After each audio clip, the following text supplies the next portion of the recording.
요한복음 12장 23절로 24절을 통해서 주님의 기쁨은 믿음과 열매입니다 하는 제목으로 저와 여러분이 깊은 은혜의 시간을 갖고자 합니다. 우리에게는 세 개의 손이 필요하다고 합니다. 뭘까요? 오른손이 필요하고 때로는 왼손이 필요하고 또 하나는 뭘까요? 겸손이 있습니다. 그래서 겸손은 제3의 손이라고 말하기도 합니다. 두 개의 손은 눈에 잘 보입니다. 그러나 겸손은 눈에 보이는 대신 느낄 수가 있습니다. 겸손이라는 것은 자신을 낮추고 타인을 존중하고 자신의 부족함을 알고 그리고 자신보다 뛰어난 자들이 있음을 겸허하게 받아들이는 자세를 말한다고 봅니다. 가진 재산이야 남이 안 보이게 감출 수는 있지만 아는 것은 입이 근질근질하여 참기가 힘든 법입니다. 스스로 잘났다는 자만, 남을 무시하는 오만, 남을 깔보는 업신여기는 교만, 남에게 거들먹거리는 거만, 이 못된 네 개의 사만의 형제를 다스릴 수 있는 것은 뭘 뿐일까요? 겸손뿐입니다. 제가 목회 50년 동안 하면서 수많은 목회자들과 수많은 정치인들, 수많은 성도들을 대하게 됐는데 결론적으로 말하면 겸손한 자들이 마지막에는 성공한다. 우리 신명호 목사님 일부 설교를 다 들으면서 은혜를 받았어요. 제목이 딱 보니까 나는 누구인가? 그래서 이게 무슨 소리인가? 본문을 보니까 나는 누군가 이해가 안 되는 것 같아요. 그래서 들어보니까 결론이 참 은혜로운 제목이더라고요. 사드락과 메섹과 아벳느고 느부갓네살 왕 앞에서 또 다리오 왕 앞에서 아시다시피 엄청난 핍박을 받아. 왜 받아요? 하나님을 사랑하니까. 하나님 뜻대로 살고 우상 앞에 절하지 않고 불의와 타협하지 않고. 그런데 왜 내가 착하게 사는데 고난이 와야 됩니까? 여기에 대해서 강조를 하는데 나한테 막 하는 소리 같더라고요. 왜 고난이 옵니까? 왜 병들입니까? 왜 암에 걸립니까? 그 얘기예요. 그런데 잘 보세요. 하나님이 더 크게 쓰시려고. 결론이 그거예요. 나는 누구냐? 그런 고난 속에서 포기하고 좌절하고 자포자기하면 끝나는 인생이지만 그걸 끝까지 내가 하나님을 사랑했고 믿음을 지켰고 신앙의 의리를 지켰기 때문에 나는 하나님을 사랑한다. 그렇지만 그럼에도 불구하고 고난이 왔다. 여러분 감사가 두 가지가 있죠. because 감사라고 있죠. 때문에 감사. 이래서 감사합니다. 저래서 감사합니다. 그러나 그럼에도 불구하고 감사합니다.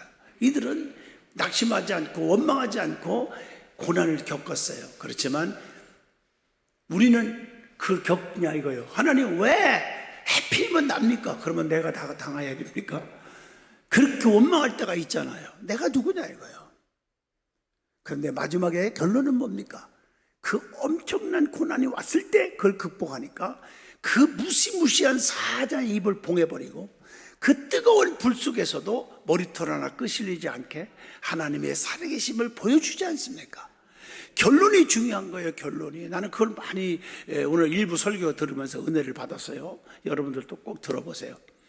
교만은 언젠가 화를 부르고 말아요. 늘 겸손해야 돼요. 항상 불평하지 말고 원망하지 말고. 자만심은 사람을 태만하게 만들고 태만은 실수는 실패를 부르기 때문이라고 말합니다. 자신의 부족함을 깊이 알아야 겸손하고 다른 사람에게 배울 수가 있습니다. 자신의 부족함을 아는 것이 지혜의 스타트라는 거예요. 시작이라는 거예요. 사랑하는 성도 여러분, 겸손하시기를 바랍니다. 겸손한 성도가 자신의 부족함을 살피는 것이라는 거예요. 또한 겸손한 성도는 주님이 가장 기뻐하시는 일에 성실하게 참여하게 되는 겁니다. 여러분 복음성가 중에 제가 제일 많이 부르고 좋아하는 찬양 아시죠? 내가 원하는 것 한 가지, 주님의 기쁨이 되는 것. 이런 가사처럼 성도는 오직 주님의 기쁨과 주님께 영광이 되어야 돼요. 누가 안 알아줘도, 누가 나를 몰라줘도, 누가 나를 배신해도 하나님의 영광 가리지 않았으면 좋겠다. 주님이 기뻐하시는 것 가운데 가장 중요한 것이 뭘까요? 믿음과 믿음에 따르는 열매입니다. 주님은 죽은 믿음이 아닌 산 믿음을 갖고 사는 사람을 가장 기뻐하시고, 작은 믿음이 아닌 큰 믿음을 갖고 사는 사람을 감동을 받고 기뻐하신다는 걸 우리는 성경을 통해서 찾아봅니다. 믿음 있는 자가 주님의 능력을 의지하기 때문에 많은 열매를 맺기 때문입니다. 오늘 주님께서 가장 기뻐하시는 믿음과 열매에 대해서 말씀을 전할 때에 저와 여러분이 깊은 뜨거운 큰 은혜와 축복을 받는 시간이 되어지기를 갈망합니다. 제일 먼저 주님의 기쁨이 뭘까? 믿음입니다.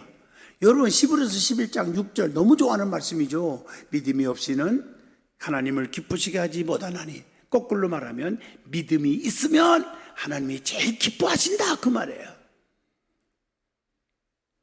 믿음도 여러 가지가 있잖아요. 믿음의 종류, 구원받는 믿음이 있어요. 제일 먼저 요한복음 3장 16절입니다 예수 믿고 구원받는 거예요.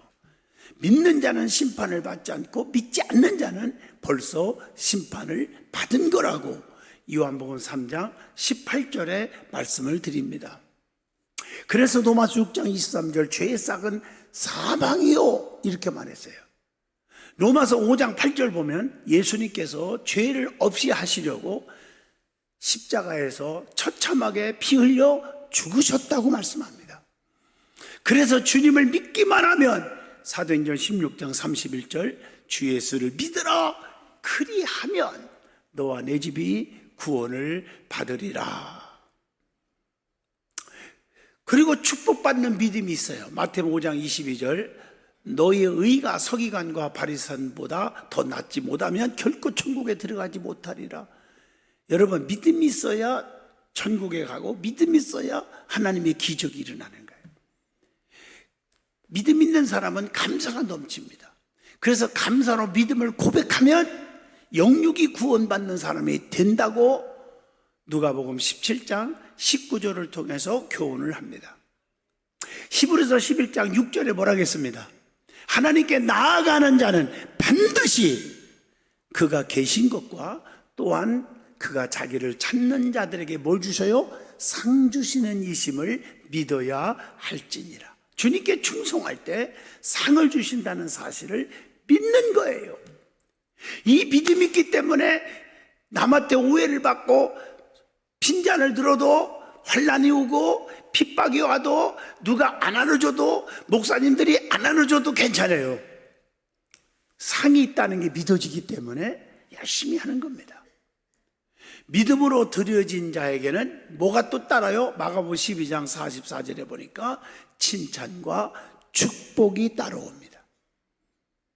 자, 그 다음에 믿음 가운데 기적을 낳는 믿음이 있대요. 성경에 보세요. 여러분, 보이지 않는 씨, 조그마한 씨, 배추씨보다 무씨보다 더 작은 씨가 있어요. 그게 겨자씨입니다. 이스라엘 가서 겨자씨를 많이 갖고 와서 성도들에게 제가 한동안 한 20년 전이죠, 다 나눠줬어요. 그때 어떤 사람은 그걸 가지고 입으로 깨물어서 먹은 사람도 있고, 어떤 사람은 그걸요 잘 부풀렸다가 심었대요.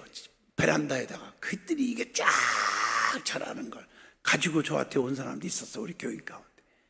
여러분, 보이지 않는 점 같은, 바람만 불러도 날아갈 것 같은 겨자씨만한 그 믿음이 있어도 산을 바다에 던져 옮길 수가 있다고 마태복음 17장 20절에 말씀합니다.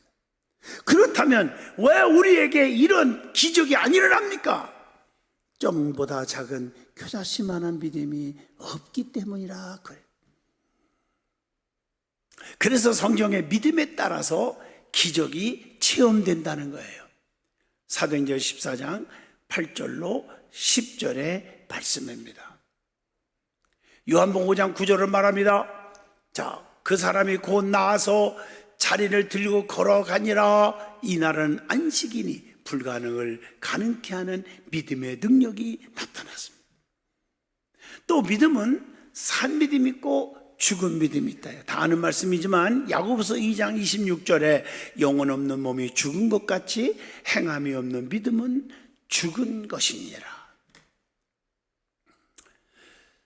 오늘 성도들이 이것만 실행하고 이걸 가슴에 새겨도요, 정말 실패하지 않아요. 망하지 않아요. 믿음은 기적이 일어나는데 왜 기적이 없느냐? 행함이 없는 믿음이에요. 입술로는 믿습니다 하는데 안 믿어. 전부 다 믿음 있는 것 같이 보여. 실제 상황에 부닥치면 믿지를 않아요. 그리고 성경에 보면 큰 믿음이 있고 작은 믿음이 있다고 그랬어요. 먼저 큰 믿음은 전적인 신뢰와 확신이 있는 거예요. 마태복음 8장 10절의 말씀이에요. 불안, 염려, 근심, 걱정, 의혹은 작은 믿음이라고 그랬어요. 마태복음 8장 26절. 그러니까 풍랑을 만나서 힘들어하는 거 아니에요.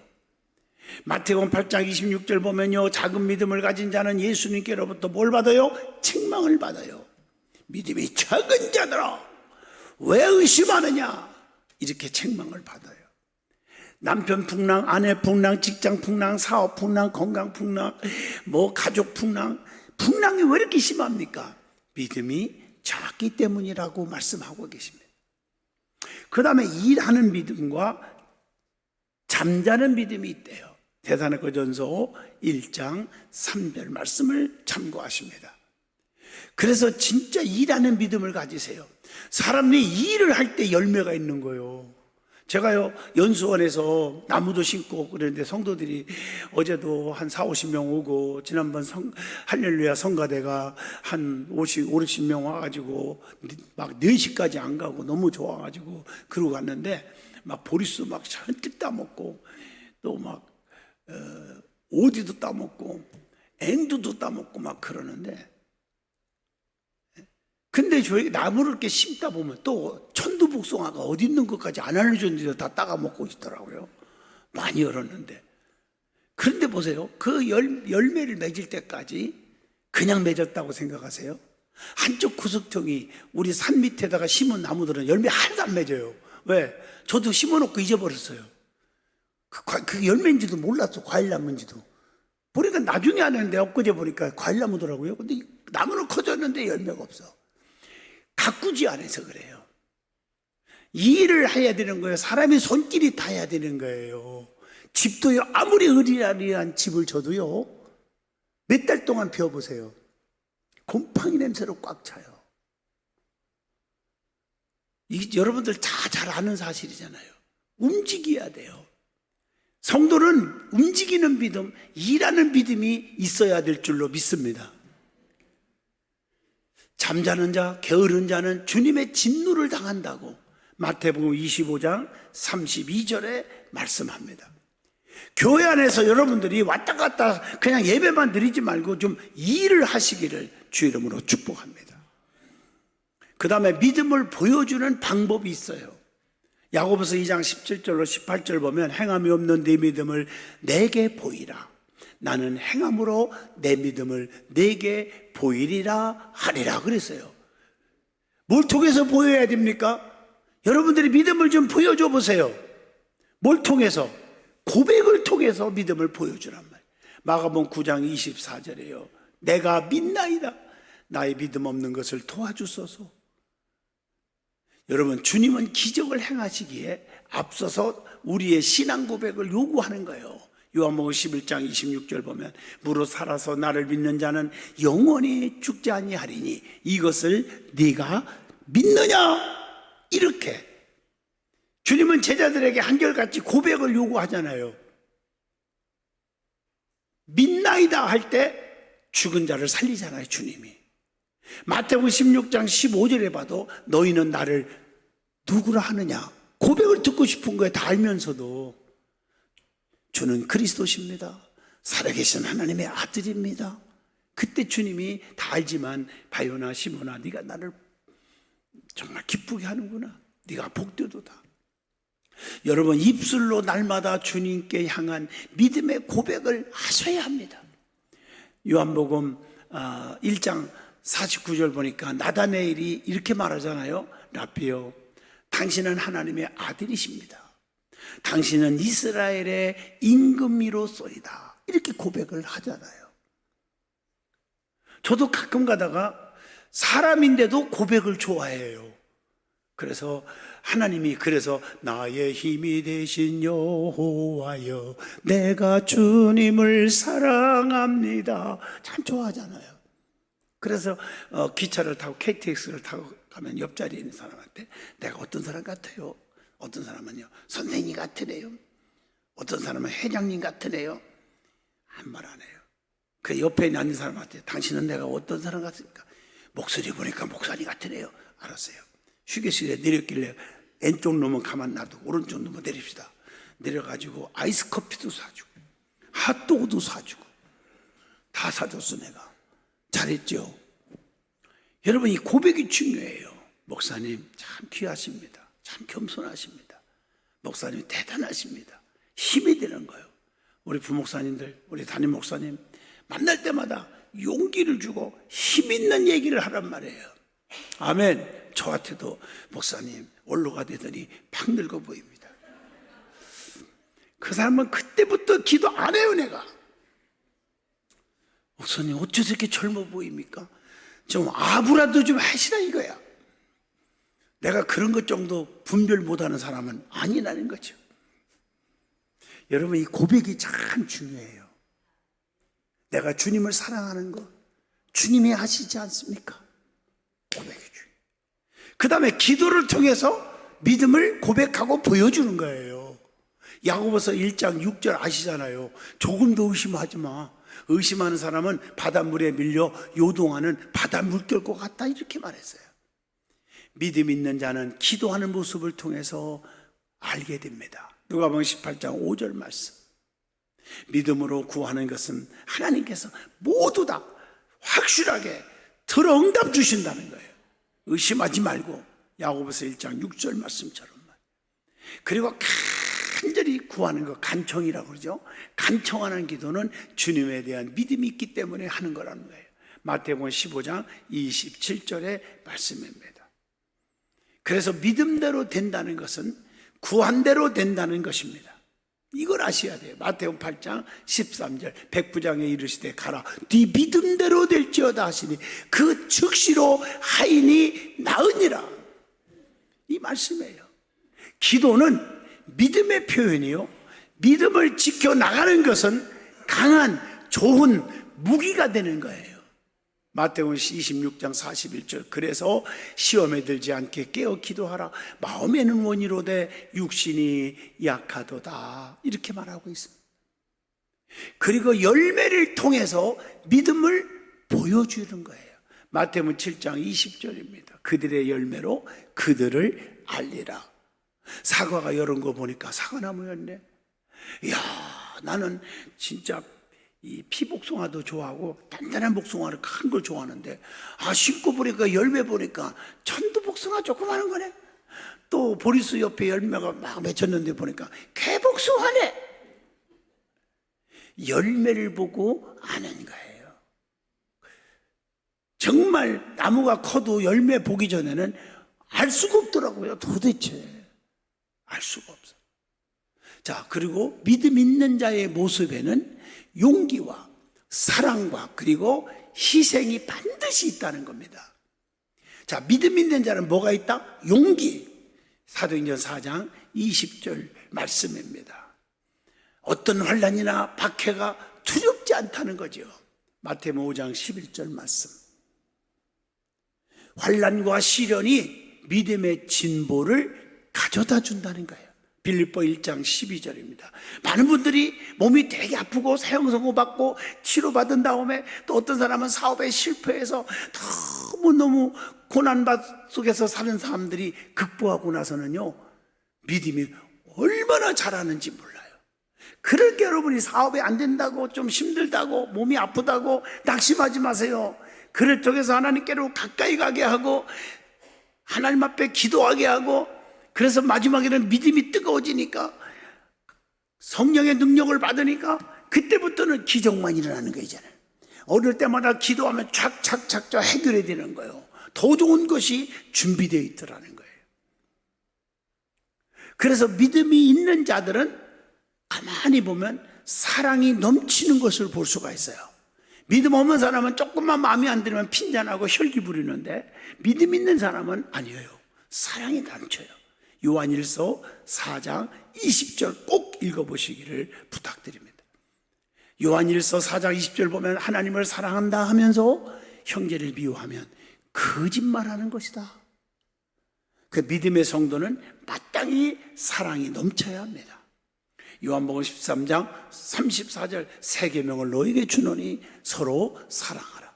내가 너희를 사랑한 것 같이 너희도 서로 사랑하라. 베드로전서 4장 8절 사랑은 허다한 죄를 다 뭐 하는 거라? 덮느니라.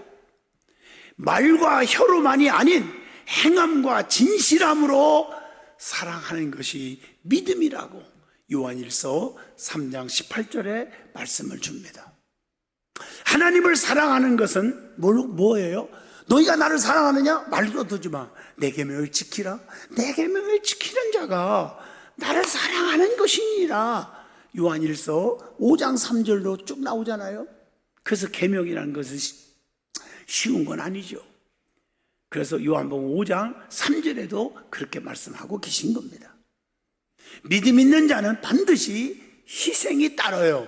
야고보서 2장 15절 말씀이에요. 만일 형제나 자매가 헐벗고 일용할 양식이 없는데, 이런 말이 나오죠. 형제의 고통을 보고 애면하면 진실한 믿음이 아니라는 거죠. 야고보서 2장 15절로 17절입니다. 한 알이 밀알이 땅에 떨어져 죽어야만이 많은 열매를 맺는 겁니다. 요한복음 12장 24절입니다.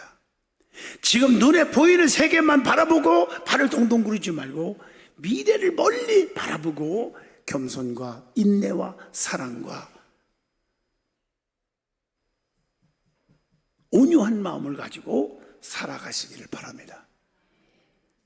자, 그 다음에 믿음이 파손된 자들이 있어요. 파손된 자들이. 어떤 사례요? 교회 안에서도 진짜 있어요. 오래 믿은 사람들 중에 많아요. 복음을 버린 자들은 믿음이 파손되게 된다. 히브리서 6장 6절 중직들이 이단에 쭉 빠지잖아요. 진짜 복음을 버린 자들이죠.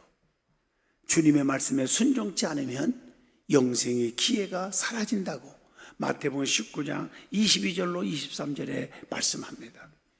그 다음에 주의 종들을 사도를 버린 자는, 배신한 자는 믿음이 파손된다고 디모데후서 1장 14절로 15절에 말씀했고, 사도 바울도요 이름을 거론하면서 저들이 나를 배신했다고 성경에 나와요. 그렇게 그 믿음이 파손된 자들이다. 자기 유익을 추구하기 위해서 사도들에게 해를 끼친 자가 있다. 디모데후서 4장 14절. 저는 솔직히 이런 말 안 해야 되는데 합니다. 목회 50년 하면서 성도들한테 진짜 사기당한 거 여러 건이 있습니다. 경제적으로도 사기당하고, 진짜 그때는 가슴이 아프고 배신감이 너무 아프지만은 하나님이 나중에는 그걸 견디고 그랬더니 10,000배의 보상을 나에게 해주더라고요. 순간에 사기치는 게 그게 뭔가 자기에게 인컴, 미안합니다. 영어로 얘기해서 들어오는 수입이 있을 것 같아도 먼 훗날에는 10,000,000배의 거지가 되는 겁니다. 제가 밝히지는 않겠습니다. 그 다음에 양심을 버린 자들은 믿음이 파손된 자다. 디모데후서 1장 19절입니다. 착한 양심을 가져라. 그러니까 주의 종들에게 절대로 여러분들에게 정말 조심해야 돼요. 마음 아프게 하지 말고. 그 다음에 디모데전서 1장 19절에 보면 착한 양심을 버리면 믿음이 파손된대요. 그래서 사도행전 23장 1절에 보니까 형제들아 오늘까지 나는 범사의 양심을 따라 하나님을 섬겼노라. 양심 없이 그냥 여러분 말로만 뻔질나게 교회 열심히 내는 분들이 많이 있어요. 그걸 알면서도 상처를 안 받게 하려고 그냥 묵묵히 묻어주고 나는 50년 목회를 했습니다. 양심을 버린 자는 반드시 그 대가가 오니까 이 설교를 해드리는 거예요. 양심을 팔지 마라. 요한복음 13장 2절입니다. 여러분 보세요. 마귀가 벌써 시몬의 아들 가룟 유다의 마음에, 즉 예수님의 12제자에 들어가 있던 가룟 유다의 마음에 예수를 팔려는 생각을 넣어줬다고. 사탄이 넣어주는 거예요. 그걸 모르고 그냥 오냐 하다가 큰 코 다치고, 가룟 유다의 말로가 어떤지 성경 읽어보세요. 비참해서 제가 소개하기가 거시기 합니다. 그 다음에 주님께 나아가는 믿음이 있어요. 간청하는 믿음이 있어요. 영접하는 믿음이 있어요. 그걸 가진 자들은 반드시 뭘 받느냐? 축복을 받는다는 거예요. 그래서 하나님께 나아가는 믿음을 가지라고 말씀했어요. 성경에 보니까 이런 자들이 기적이 안 일어난 자가 없어요. 12년 동안 혈루병으로 죽게 된 여자가 예수님께 나가서 그냥 아마 박박 겨서 나갔을 거예요. 12년 동안 노인 여자가 무슨 기력이 있겠어요. 그런데 옷깃만 나와도 내 병 낫겠다고 만지는 순간 주님의 몸에서 능력이 나가서 깨끗이 나았다고. 마가복음 5장 25절로 29절, 또 마태복음 9장에도 똑같은 말이 나와요. 소경 바디메오는 주님께 나와 더욱더 소리질러 간청함으로 눈이 확 떠져버렸어요. 마가복음 10장 48절입니다. 중풍병에 걸린 친구를 살리기 위해 지붕까지 뚫고 주님께 나왔어요. 내 친구의 믿음이 친구의 중풍병을 낫게 해줬다고. 마가복음 2장 3절로 5절에 기록되어 있습니다. 사케오도 주님께 나와서 그냥 돌감나무 꼭대기까지 올라가서 구원받은 자가 되었어요. 누가복음 19장 4절로 5절입니다. 그 다음에 주님께 나왔으면 매달리는 믿음을 가져야 돼요. 교회 왔다 갔다 뭐 열심히 한다고 다 되는 줄 착각하면 안 돼요. 수로보이게 여인은 흉악한 귀신들을 딸을 구원해달라고 매달려서 고침받았잖아요. 주님 마음을 감동케 해서. 마태복음 15장 28절 말씀. 엘리사도요 끝까지 매달려서 갑절의 능력을 받았잖아요. 열왕기하 2장 1절로 10절까지 보면요. 또 주님을 뜨겁게 영접하는 믿음을 가져야 합니다. 그래서 영접하는 자 곧 그 이름 뜻대로, 그 이름을 영접하는 자 곧 그의 뜻대로 사는 자, 믿는 자들에게는 하나님의 자녀가 되는 뭘 주신다겠어요? 요한복음 1장 12절에 권세를 주셨으니. 수가성의 사마리아 여인은 주님을 영접하여 영생수를 마시게 되었다고 요한복음 4장 13절로 14절에 기록되어 있습니다. 자, 그 다음에 은혜 받을 말씀은 주님의 기쁨이 뭘까? 두 번째, 열매입니다. 무화과 나무는 열매가 없어서 저주를 받았어요. 누가복음 13장 6절로 7절. 그렇게 열매가 중요해요. 열매를 맺기 위해서 심었지만 열매가 없었어요. 누가복음 13장 6절의 말씀, 열매를 얻지 못했다 그랬어요. 3년 동안 기다려 주었지만 열매를 또 못 맺어요. 누가복음 13장 7절. 땅만 버리는 것이 되었다고 말하고 있어요. 그래서는 안 될 줄로 믿습니다. 그 다음에 달란트 비유에서 2달란트, 5달란트 받은 자의 배의 이익을 남긴 것은 그 분명히 열매입니다. 최선을 다하는 주님의 기쁨이 되기를 바랍니다. 그게 칭찬받는 믿음이에요. 마태복음 25장 21절입니다. 게을러서 땅에 묻어 놓았다가 이익을 남기지 못한 자, 1달란트 받은 자는 악한 종이라고 책망을 받았습니다. 마태복음 25장 30절입니다. 여러분, 씨 뿌리는 비유도 마찬가지예요. 길가, 돌밭, 그 다음에 가지덩굴. 열매가 없었어요. 근데 옥토에서만, 정말 같은 씨를 뿌리는데 옥토에서만 열매가 쫙 맺어요. 여기서 중요한 것은 씨가 문제가 아니라 밭이 문제지요. 말씀이 문제가 아니라 내 심보가 문제지요. 내 인격이 문제인 거예요. 내가 영적으로 건강하여야 많은 열매를 맺는 줄로 믿습니다. 내가 온유하고 착하고 바르면 어떤 소리를 들어도 다 소화가 되는 거예요. 내가 위가 튼튼하면 어떤 단단한 음식을 먹어도 소화가 잘 되는데, 위가 약하면요 죽을 먹어도 소화가 안 되는 겁니다. 하나님의 말씀도 남들은 아멘 하고 눈물콜 흘리면서 전부의 의지 없어서 손들고 옵니다. 기도하는데, 제가 지난주에 주부 광고 안 나가서 모르지만 성석교회 목동 화곡동에서 4일간 집회를 했어요. 4차 집회. 11월 달에 5차 가요.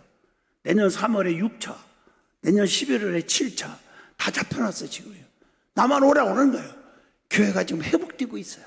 5,000명 모이는 교회가 전쟁이 일어나가지고 1,000명으로 추락했어. 제가 가면서 지금 회복을 시키고 있어요. 힘들어요, 인도하기도. 근데 전부 다 울면서 회개하고 그들이 잘 열심히 해요. 하나가 됩시다. 할렐루야. 그래서 부흥이 막 되고 있어요. 여러분들, 고난 속에서 견디면 역사가 일어납니다. 말씀을 맺으려고 합니다. 인생은 절박감 속에서 성공한다 하는 말 들어본 적 있을까요? 여러분, 지나가다가 보면 흔해 빠진 게 하나 있죠. 질경이라고 그러죠. 질경이. 찔겨서 질경이라는 것 같아요. 비옥한 땅보다는 적박한 땅을 골라서 뿌리를 내리는 겁니다. 작은 키에 보잘것없는 모양새를 갖춘 게 질경이에요.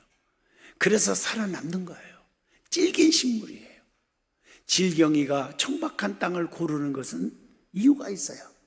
비옥한 땅에서 큰 키의 식물들과 경쟁해봐야 결과가 뻔하기 때문에 차라리 길에 싹을 띄워 밝히고 치면서 자라는 겁니다. 비록 고난은 당하지만 질경이에게는 자기만의 영역과 자유가 있다는 겁니다. 천박한 환경을 선택한 질경이의 생존은 눈물겨워요. 한번 찾아보세요. 한번. 숱한 발길질로부터 살아남기 위해서 입은 바닥에 납작 퍼졌습니다. 즐기면서도 유연합니다. 갈라지기는 하지만 좀처럼 꺾이지는 않습니다. 밟히는 것을 오히려 기회로 활용합니다. 사람의 신발이나 짐승의 발, 자동차의 바퀴 등에 씨앗을 묻혀서 여기저기 널리 퍼뜨립니다. 이처럼 질경이는 한계를 기회로 바꿔 삶을 이어가는 지혜의 불입니다. 바닥에 납작 엎드려 살아남고 밟히는 순간조차도 번식의 기회로 만든다는 거예요. 사람도 마찬가지입니다. 좋은 기회는 자세를 낮추는 사람에게만 보입니다. 환경이 척박하고 삶이 절박할 때 나타납니다. 많은 사람들이 좋은 기회란 높은 곳에 있거나 경제 호황기 때 생긴다고 그렇게 생각을 합니다. 그러나 실상은 그렇지 않습니다. 대개의 경우가 땅바닥에 깔려 있거나 오히려 경제 쇠퇴기에 있을 때 좋은 기회를 얻습니다. 우리나라가 옛날에 IMF 시대를 겪을 때에요, 다 망하고 힘들고 막 그랬지만 그때 떼부자 된 사람들 많습니다. 경제 원리 강의하는 시간이 아니기 때문에 여기까지 예화만 듭니다. 기회로 삽니다. 때로 우리 인생에 절박함이 필요한 이유는 그것이 인생을 가장 혁신적으로 바꿀 수 있기 때문이라는 사실을 기억하시기를 축복합니다. 열매 맺는 데는 믿음의 기다림이 필요합니다. 그 기다림의 끝에 반드시 열매를 맺게 됩니다. 믿음의 열매를 맺음으로 주님의 기쁨이 된다는 것 꼭 기억하시길 바랍니다. 사랑하는 성도 여러분, 평생 주님만 기쁘시게 하는 삶을 살 수 있기를 바랍니다. 든든한 이 교회 안에 뿌리를 깊이 내릴 수 있기를 축복합니다. 말꾼이 아닌 일꾼이 되시기를 축복합니다. 반드시 하나님은 보상해 주실 것입니다. 성령의 사람이 되시기를 축복합니다. 기도합니다. 거룩하신 하나님, 주님의 기쁨은 믿음과 열매로 증명합니다. 거룩하신 하나님, 저들의 믿음이 뜨거워지고 열매가 주렁주렁 맺히는 자가 되게 하옵소서. 예수님 이름으로 축복하며 기도합니다. 아멘.